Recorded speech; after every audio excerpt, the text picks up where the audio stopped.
Hey guys, interesting bike in this morning. We have a new Moto MT450 coming in for what we call a rider to bike setup. Now, a rider to bike setup is probably your entry level standard of tune. And so what we do is we actually optimize the handling of that bike using the standard range of adjustment. So first and foremost, we'll get the rider on the bike, we'll set the sag and everything to get the correct spring pressures.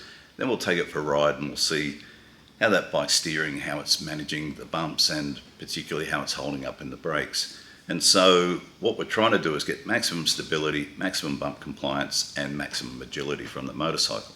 It's a very economical tune-up. It basically costs around $180, and it's something everyone should do with their standard motorcycle. Now, the MT450 is basically getting a lot of attention because of its price point. It's very economically priced, and it comes with KYB suspension on it and some really good componentry. Now, anyone who has been in the industry for a while is aware of the association of KTM and CF Moto.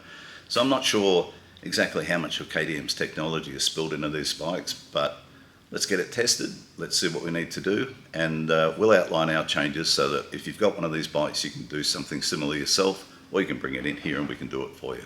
Anyway, let's get into it.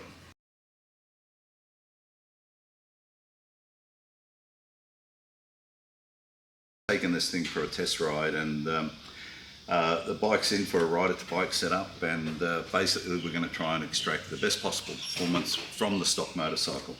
So we start off by setting this to 65 millimeters of sag, and the forks at the moment are sitting down in the triple clamps, and this is testing the bike as delivered.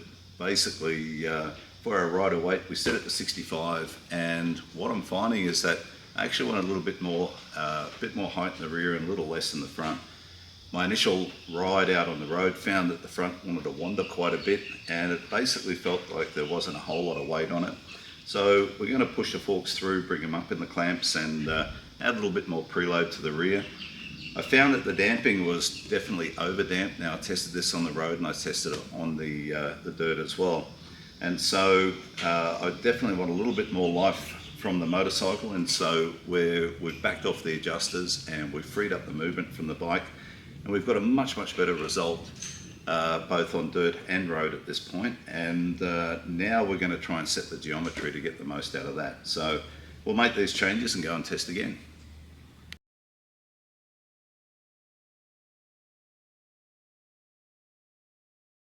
Okay, so we've actually changed our sag on the rear now. We've added half a turn of preload. We now have 60 millimeters of sag, and what that's going to do for us is promote more swing arm angle into the bike, which will assist with the drive capability and the overall performance of the motorcycle. We've brought the forks up 5 millimeters, and that's going to help make the front a lot more planted and assist with our tip in. At the moment, it feels like it's in a high trail situation and it falls into the corner. So we're going to make that transition into the corner a lot more effective. And we'll take this out now, we'll test it, and then I'll come up with the final damping settings that will give us the most out of this motorcycle. But already we're learning a lot about it. What I would do with this bike first and foremost is actually put in a shaft extension and make the shock a little bit longer. The damping is certainly out. We've got the thing can feel quite abrupt on bumps and so on, and yet not as controlled as I would like. So we would be reconfiguring the damping elements, but we've got good componentry here. We've got KYB suspension front and rear. The reputation of KYB is legendary, and there's a lot here that we can work with. The springs are too soft. We'd put a heavier spring in the rear, and we'd certainly put a heavier fork spring in. These things are supplied with springs that would basically suit a normal trail bike. And with the rear, by putting the shaft extension in there, it would mean we can put the heavier spring in and we don't have to have as much preload. So at the moment, we're in the process of compensating for incorrect geometry.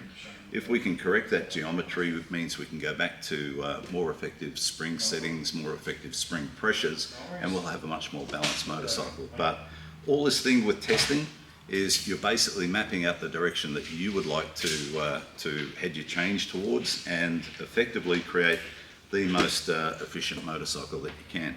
But so far it's pretty impressive, and for the money you pay for these things, you get a lot for your dollar. And